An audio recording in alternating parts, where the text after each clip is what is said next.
Every year, our graduate students do public interpretive projects that actually go out into the community that involve listening to community members, learning what they know about history, and then sharing with the community back what we've learned. We're doing a big project about Greensboro's mill villages, the company towns that were built for the mill workers and were company-owned from the early 1900s all the way through the 1950s.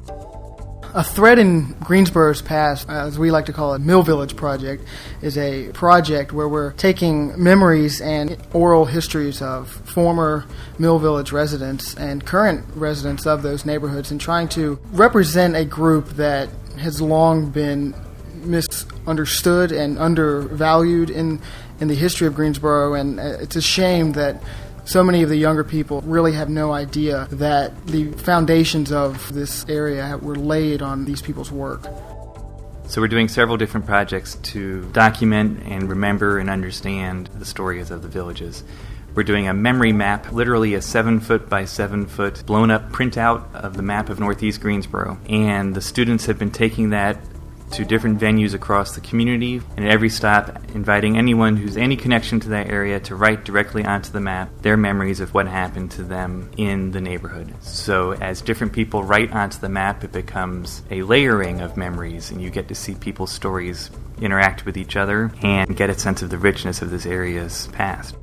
I think you have to leave the classroom to do this kind of work. I mean, we can read about connecting to communities all we want, but we're never going to really understand how that would work until we actually do it.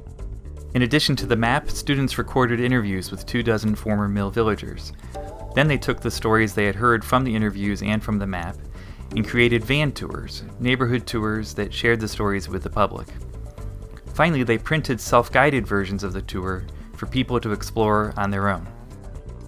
The most rewarding part of the project has actually been meeting these people that actually lived this life in the mill village and hearing their stories. It's nice to see these connections between life in the mill villages during this time period as well as connecting it to people's lives today. The parts of my interview that really stand out, I know I can't find in a book. And I think they specifically deal with just the small details of life, which actually can tell us really a lot about bigger stories. Academic historians are writing for other scholars, whereas we are working for people. The public, it's a different audience, and it takes a special set of skills to engage them and put it into terms that they can relate to their own lives. This project has got me really interested and excited about community-based history, local history, getting the community involved to understand that we're all connected. It's important to know that this history, no matter how small it is actually a really big part of the big picture.